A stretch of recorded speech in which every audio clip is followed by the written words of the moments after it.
குமாரிஸ் டியூஷனுக்கு உங்கள் அன்போடு வரவேற்கிறேன். இன்றைக்கி டியூஷனில் நம்ம என்ன பார்க்க போகிறோன்னா 7ஆம் வகுப்பு பார்க்க போகிறோம். 7ஆம் வகுப்பில் முதல் பருவம் தமிழ் பாடம் பார்க்க போகிறோம்.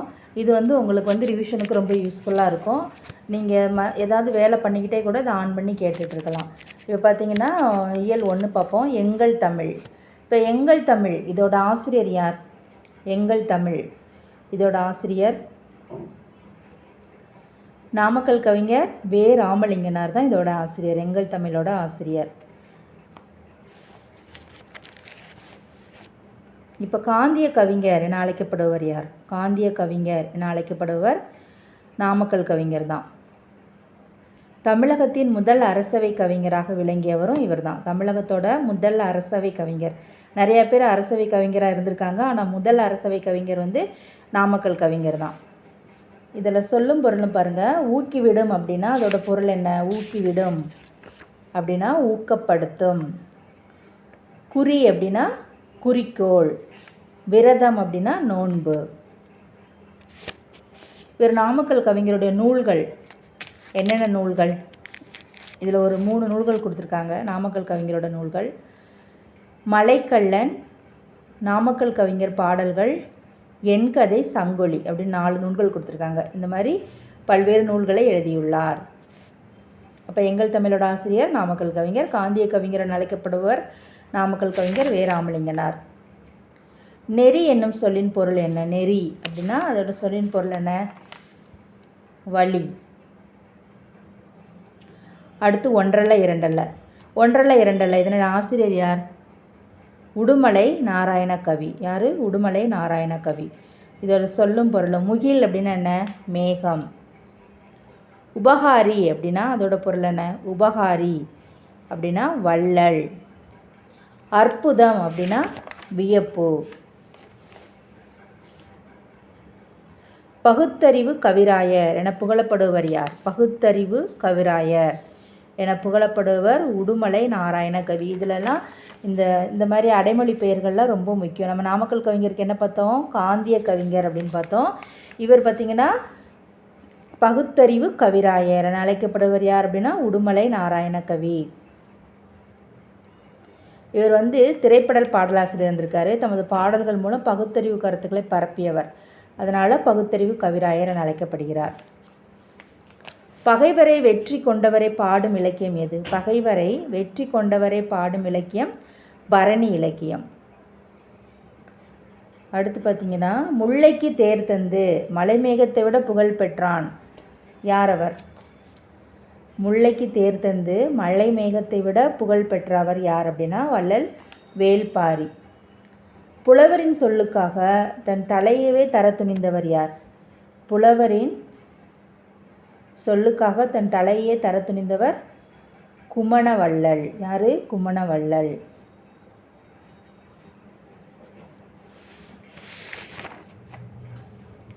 அடுத்து பார்த்திங்கன்னா பேசப்படுவதும் கேட்கப்படுவதுமே உண்மையான மொழி. எழுதப்படுவதும் படிக்கப்படுவதும் அடுத்த நிலையில் வைத்து கருதப்படும் மொழியாகும். இவையே அன்றி வேறு வகை மொழி நிலைகளும் உண்டு. எண்ணப்படுவது, நினைக்கப்படுவது, கனவு காணப்படுவது ஆகியவையும் மொழியே ஆகும். இந்த கூற்றை சொன்னவர் யார்?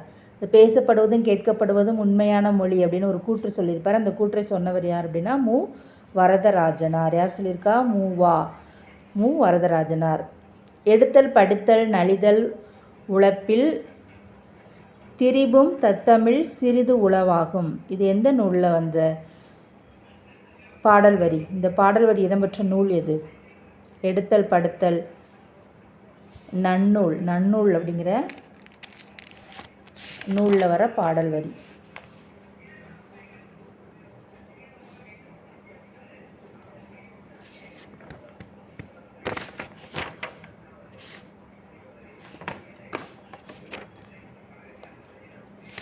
ஒரே மொழியின் வெவ்வேறு வடிவங்களை டேஷ் என்பர். என்ன சொல்லுவாங்க?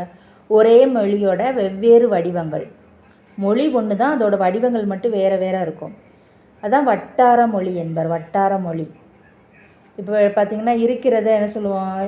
இருக்கிறதுன்னு சொல்லுவாங்க. சிலர் இருக்கு அப்படிம்பாங்க. சிலர் இருக்குது அப்படின்லாம் சொல்லுவாங்களே, அதான் வட்டார மொழி. ஒரே மொழி தான், மொழியின் வெவ்வேறு வடிவங்கள். அதுதான் வட்டார மொழின்னு சொல்கிறோம்.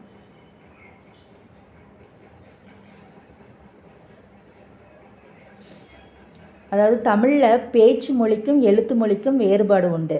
அதனால் தமிழில் டேஷ் என்பர் என்ன சொல்லுவாங்க, தமிழை வந்து இரட்டை வழக்கு மொழி அப்படின்னு சொல்லுவோம். என்ன சொல்லுவோம், இரட்டை வழக்கு மொழி அப்படின்னு சொல்லுவோம்.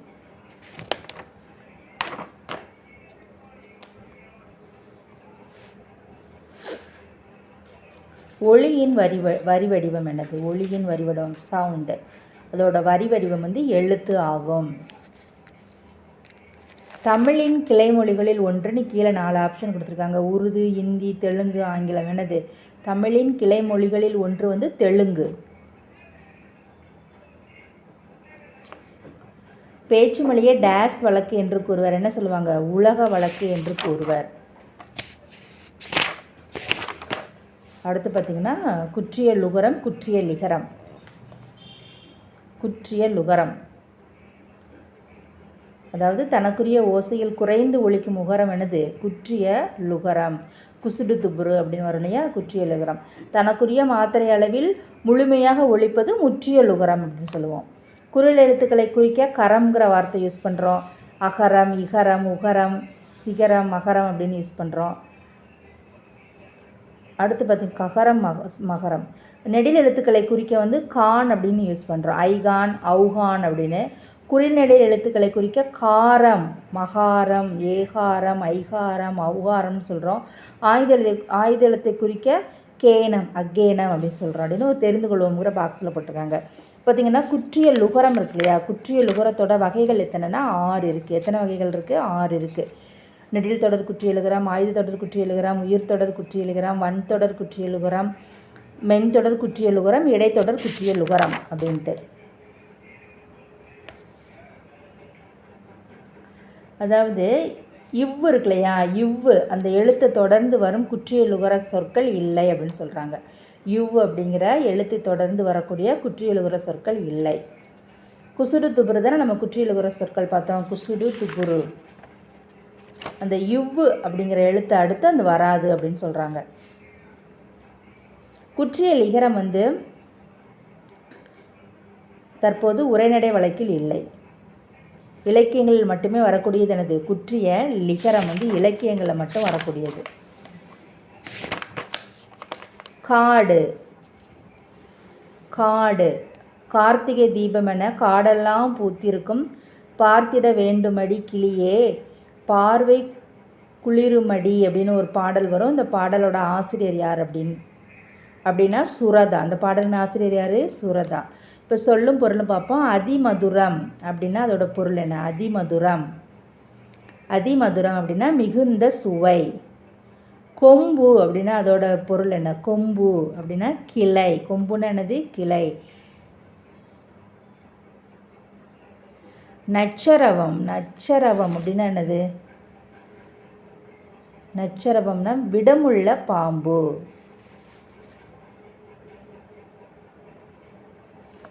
விடுதினா தெரியல நமக்கு, தங்கும் இடம். இப்போ சுரதா, சுரதாவோட இயற்பெயர் என்ன, சுரதாவோட இயற்பெயர் வந்து ராஜகோபாலன். சுரதாவோட இயற்பெயர் ராஜகோபாலன். இவரோட இயற்பெயர் ராஜகோபாலன். சுரதான்னு ஏன் வச்சுக்கிட்டாருன்னா, பாரதிதாசன் வந்து பாரதியார் மேலே உள்ள பற்றின் காரணமாக பாரதிதாசன் மாற்றிக்கிடுவார் தன்னோட பேரை, அப்படி தானே. அதே மாதிரி இவர் என்ன பண்ணுவார்னா, பாரதிதாசன் மீது கொண்ட பற்றின் காரணமாக தனது பேரை சுப்புரத்தின தாசன் மாற்றிக்கிடுவார். அதனால் அந்த சுப்புரத்தின தாசத்தோட சுருக்கம் தான் சுரதா. அப்போ சுரதாவோட இயற்பெயர் ராஜகோபாலன். ஓமை கவிஞர் என அழைக்கப்படுபவர் யார், சுரதா. இவருடைய நூல்களில் சில அமுதும் தேனும், தேன்மலை துறைமுகம், இதெல்லாம் இவரோட நூல்கள். அமுதும் தேனும், தேன்மலை துறைமுகம். நமக்கு கொடுத்துருக்கிறது வந்து கிளிக்கண்ணி பாவகையை சேர்ந்த நூல்னு சொல்கிறாங்க. கிளிக்கண்ணி. காட்டை குறிக்கும் வேறு பெயர்கள் எத்தனை பேர் இருக்குது பாருங்கள். காட்டை குறிக்க கா, கால், கான், கானகம், அடவி, அரண், ஆரணி, இதெல்லாம் கண்டிப்பாக படிச்சுக்கணும். புறவு, பொற்றை, பொழில், தில்லம், அழுவம், இயவு, பல்லவம், முளரி, வல்லை, விடர், வியல், வனம், முதை, மிளை, இரும்பு, சுரம், பொச்சை, பொதி, முளி, அரில், அரள், பதுக்கை, கணையம் இதெல்லாம் காட்டை குறிக்கக்கூடிய வேறு சொற்கள்.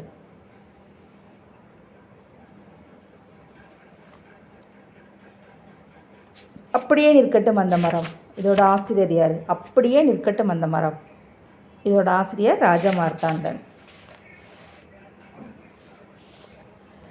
சொல்லும் பொருளில் பரவசம் இதோட பொருள் என்ன? பரவசம் அப்படின்னா மகிழ்ச்சி பெருக்கு. துஷ்டி கேட்டல் இது நம்ம கிராம சைடு கூட சொல்லுவாங்க. துஷ்டி கேட்டல்னா என்னது? துக்கம் விசாரித்தல் பொருள். ராஜமார்த்தாண்டன் நடத்திய சிற்றிதழ் பெயர் என்ன? ராஜமார்த்தாண்டன் அவர் நடத்திய சிற்றிதழ் பெயர் என்ன? அவர் நடத்திய சிற்றிதழ் பெயர் கொல்லிப்பாவை. தமிழ் வளர்ச்சித்துறையின் பரிசு பெற்றவர் இந்த ராஜமார்த்தாண்டன். எந்த கவிதைக்காக? அந்த பரிசு பெற்ற நூலோட பெயர் என்ன அப்படின்னா ராஜமார்த்தாண்டன் கவிதைகள் என்னும் நூலுக்காக தமிழ் வளர்ச்சித்துறையோட பரிசு பெற்றிருப்பார்.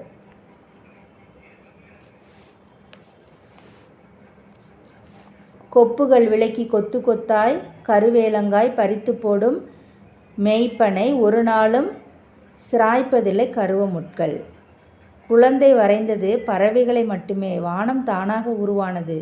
இதோட ஆசிரியர் யார் அப்படின்னா கலாப்ரியா. நாவற்பழத்துக்கு ஊமையாக இதில் கூறப்படுவது எது அப்படின்னா கோழிக்குண்டு.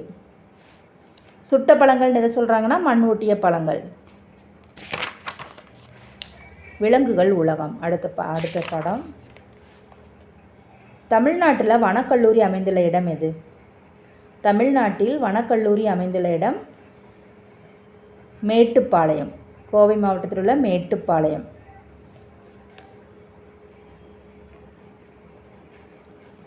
காட்டின் வளத்தை குறிக்கும் குறியீடு எது?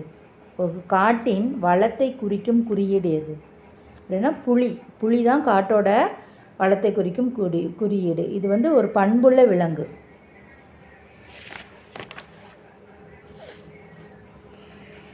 ஆசிய ஆணைகளில் ஆண் பெண் யானைகளை வேறுபடுத்துவது எது? ஆசிய யானைகளில் ஆண் பெண் ஆணைகளை வேறுபடுத்துவது எது அப்படின்னா தந்தம்.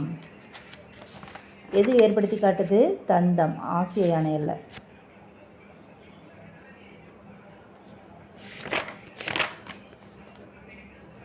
தமிழகத்தில் புலிகள் காப்பகம் அமைந்துள்ள இடம் எது? தமிழகத்தில் புலிகள் காப்பகம் அமைந்துள்ள இடம் முண்டந்துறை. இந்திய வனமகன் யார்? இந்திய வனமகன் யார்? ஜாதவ் பயங். ஜாதவ் பயங். இவர் அஸ்ஸாம் மாநிலத்தை சேர்ந்தவர்.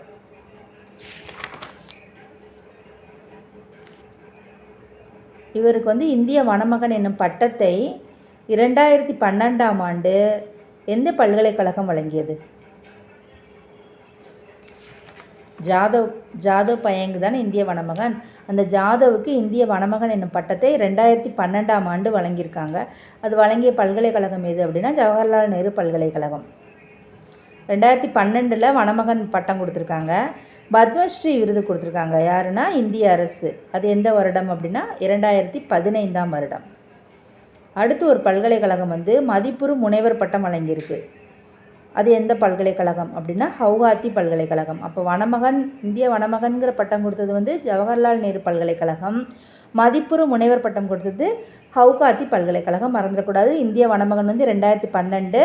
நமக்கு பத்மஸ்ரீ கொடுத்த வருடம் 2015. 4 வகை குறுக்கங்கள். எத்தனை குறுக்கங்கள் இருக்குது? குறுக்கங்கள் 4 இருக்குது. ஐகார குறுக்கம், ஔகார குறுக்கம், மகர குறுக்கம், ஆயுத குறுக்கம். சொல்லின் முதலில் மட்டுமே இடம்பெறுவது என்னது? ஔகார குறுக்கம். அவுங்கிற எழுத்து நடுவுல எல்லாம் வராது இல்லையா? சொல்லின் முதல்ல மட்டும் வரும். அது ஔகார குறுக்கம்.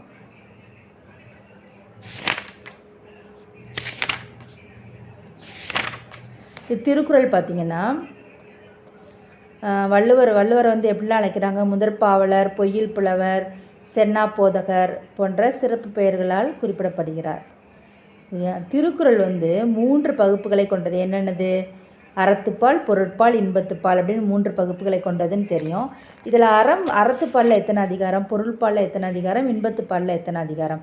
மொத்தம் 133 அதிகாரம் இருக்கா? அது 3 பிரிவாக இருக்கு இல்லையா? அதில் அறம் எத்தனை, பொருள் எத்தனை, இன்பம் எத்தனை? அறம் பார்த்திங்கன்னா 38, பொருள் பார்த்திங்கன்னா 70, இன்பம் பார்த்திங்கன்னா 25. சரியா? நமக்கு பொருள் தான் அதிக அதிகாரம் வரும். இன்பம் வந்து அதை ரொம்ப கம்மியானது. அறம் வந்து காமனாக இருக்கும், நடுவில் இருக்கும். அப்போ அறம் 38, பொருள் 70, இன்பம் வந்து நமக்கு 25. 1133 அதிகாரங்கள், 1330 குறள்கள். வாய்மை எனப்படுவது என்னது? வாய்மை எனப்படுவது தீங்கு தராத சொற்களை பேசுதல் தான் வாய்மை எனப்படும்.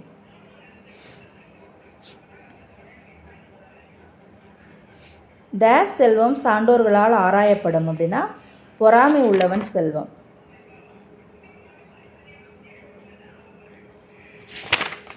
புலி தங்கிய குகை. இதோட ஆசிரியர் யார் அப்படின்னா காவற்பெண்டு. யார்? காவற்பெண்டு. இவங்க வந்து சங்ககால பெண்பார் புலவர்களில் ஒருவர் காவற்பெண்டு. இவர் யார்கிட்ட வேலை பார்த்தாருன்னா சோழ மன்னன் போரவை கோப்பெரு நற்கிளியின் செவிலித்தாய். நர்ஸு சொல்லுவோம் இல்லையா, சோழ மன்னன் போரவை கோப்பெரு நற்கிளியின் செவிலித்தாயாக விளங்கியவர் தான் இந்த காவற்பெண்டு.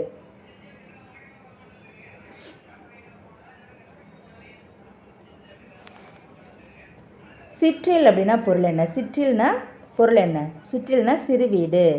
யாண்டு, யாண்டு உளனோ அப்படின்பாங்களா, யாண்டு உளனோ எங்கு இருக்கான் அப்படின்னு, எங்கு, எங்கே. யாண்டுனா எங்கே. கல்லலை அப்படின்னா பொருள் வந்து கற்குகை. ஈன்ற வயிறு அப்படின்னா பெற்றெடுத்த வயிறு. யாண்டு என்ன சொல்லின் பொருள் என்ன பார்த்தோம்? எங்கு.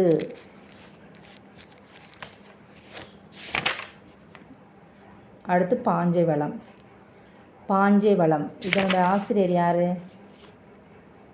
நா வானமாமலை. யார்? நா வானமாமலை. சாஸ்தி அப்படின்னா பொருள் வந்து என்ன? மிகுதி. விஸ்தாரம் அப்படின்னா பொருள் என்ன? பெரும்பரப்பு. வாரணம் அப்படின்னா என்ன பொருள்? யானை. பரினா குதிரை. கமுகு அப்படின்னா என்ன? கமுகு அப்படின்னா பொருள் என்ன? பாக்கு.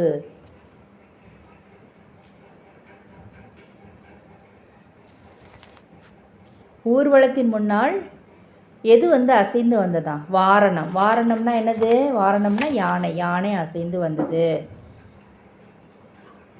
பாஞ்சாலங்குறிச்சியில் டேஸ் நாயை விரட்டும். எது வந்து நாயை விரட்டுமா? பாஞ்சாலங்குறிச்சியில் எது நாயை விரட்டுமா? முயல் வந்து நாயை விரட்டுமா. மெத்தை வீடு என்று குறிப்பிடப்படுவது எது அப்படின்னா மாடி வீடு. தேசியம் காத்த செம்மல் பசுமன் முத்துராமலிங்க தேவர். பசுமன் முத்துராமலிங்க தேவரோட பெற்றோர் பேர் என்ன? உக்கிர பாண்டிய தேவர், இந்திராணி. இதான் அவங்களோட பெற்றோர். முத்துராமலிங்க தேவரோட கல்வி வந்து பாதியிலே நின்றுச்சு. ஏன் அப்படின்னா அந்த ஊரில் பிளேக் நோய் பரவி இதெல்லாம் அவர் படிப்பு என்னது பாதியிலே நின்றுச்சு. வாய்ப்புட்டு சட்டம் போட்டாங்க. வாய்ப்புட்டு சட்டம் வட இந்தியாவில் போட்டவருங்க யார்? நம்ம தென்னிந்தியாவில் போட்டவங்க யார்? வட இந்தியாவில் வாய்ப்புட்டு சட்டம் போட்டவர் யார்? பால கங்காதர திலகருக்கு போட்டாங்க. நம்ம தென்னிந்தியாவில் வாய்ப்புட்டு சட்டம் போட்டது யாருக்கு அப்படின்னா நம்ம முத்துராமலிங்க தேவருக்கு.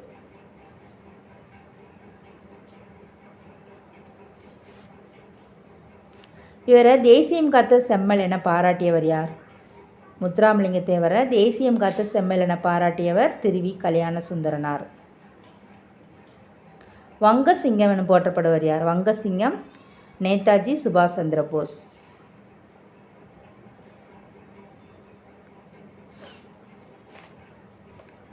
அவரோட பிறந்த நாள் இறந்த நாள் ஒரே நாள், அக்டோபர் 30ஆம் நாள். ஆண்டுதோறும் தமிழக அரசின் சார்பில் அரசு விழா எடுக்கப்படுகிறது.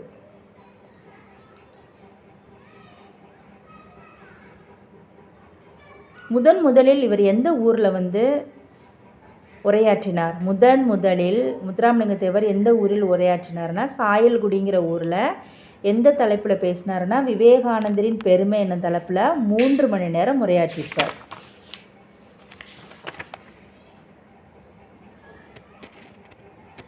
இவர் அந்த பேச்சை கேட்டுட்டு இது போன்ற ஒரு பேச்சை இதுவரை நான் கேட்டதில்லை அப்படின்னு சொன்னவர் யார் அப்படின்னா பெருந்தலைவர் காமராஜர் சொல்லியிருப்பார்.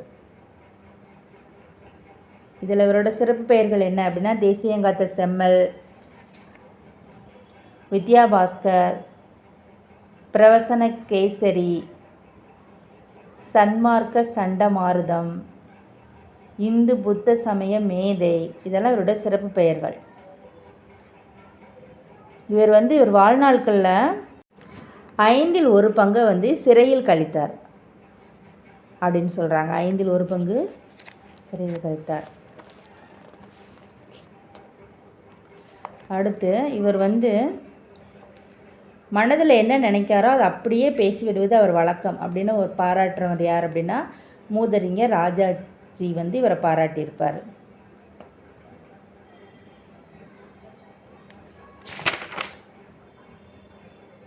அடுத்து கப்பலொட்டிய தமிழர். முத்துராமலிங்க தேவர் நடத்திய இதழின் பெயர் என்னென்னா நேதாஜி. கப்பலொட்டிய தமிழர் யார் நமக்கு? வ.உ. சிதம்பரனார். சிதம்பரனாரின் பிரசங்கத்தையும் பாரதியாரின் பாட்டையும் கேட்டால் செத்த பிணம் உயிர் பெற்று எழும், புரட்சி ஓங்கும், அடிமைப்பட்ட நாடு 5 நிமிடங்களில் விடுதலை பெறும்னு சொன்னவர் யார்?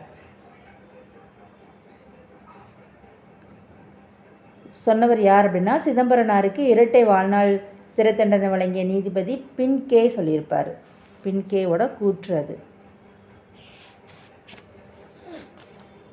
கோவை சிறையிலும் கண்ணனூர் சிறையிலும் கொடும் பணி செய்தேன் அப்படின்னு சொல்லியிருப்பார் வ.உ.சி. கோவை சிறை, கண்ணனூர் சிறை. தொல்காப்பியத்தை படித்து படித்து என் தொல்லையெல்லாம் மறந்தேன் அப்படின்னு சொன்னவர் யாருன்னா வ.உ.சி. இந்நிலையை கற்று என் இன்னல்களை எல்லாம் வென்றேன் சொன்னவர் யார்? வ.உ.சி. ராபி சேதுப்பிள்ளை. ராபி சேதுப்பிள்ளை இவர் பார்த்தீங்கன்னா சொல்லின் செல்வர் என பாராட்டப்படுவர் யார் அப்படின்னா ராபி சேது. இந்திய அரசின் சாகித்ய அகாடமி விருது பெற்ற முதல் நூல் எது அப்படின்னா நம்ம ராபி சேதுப்பிள்ளையோட தமிழ் இன்பம். இந்த நூலுக்கு தான் முதல்ல சாகித்ய அகாடமி விருது கொடுத்துருக்காங்க.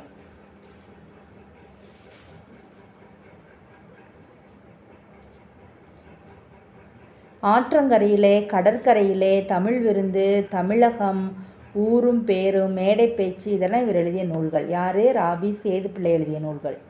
இவர் எழுதின பாடம் தான் கடற்கரையில வ.உ.சியை பற்றி எழுதியிருக்காரு. அடுத்து வழக்கு. வழக்கு எத்தனை வகைப்படும்? 2 வகைப்படும். இயல்பு வழக்கு, தகுதி வழக்கு. அந்த இயல்பு வழக்கு எத்தனை வகைப்படும்னா 3 வகைப்படும். இலக்கணமுடையது, இலக்கண போலி, மருவு அப்படின்னு 3 வகைப்படும். தகுதி வழக்கு எத்தனை வகைப்படும்னா அது 3 வகைப்படும். இடக்கரடக்கல், மங்களம், குழுவுக்குறி அப்படின்னு 3 வகைப்படும். நாகரிகம் கருதி மறைமுகமாக குறிப்பிடுதல் என்னது? இடக்கரடக்கல். மங்களமற்ற சொற்களை மாற்றி மங்கள சொற்களாக குறிப்பிடுவதுதான் மங்களம்.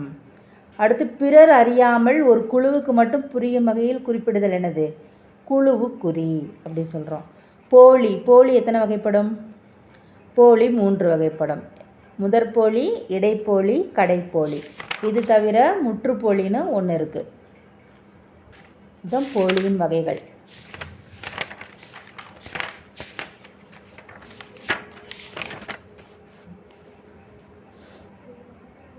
இதோட இந்த வீடியோ முடியுது. இந்த வீடியோ உங்களுக்கு பிடிச்சிருந்தா குமாரி சேனலை சப்ஸ்கிரைப் பண்ணுங்கள். மீண்டும் அடுத்த வீடியோவில் சந்திப்போம். நன்றி.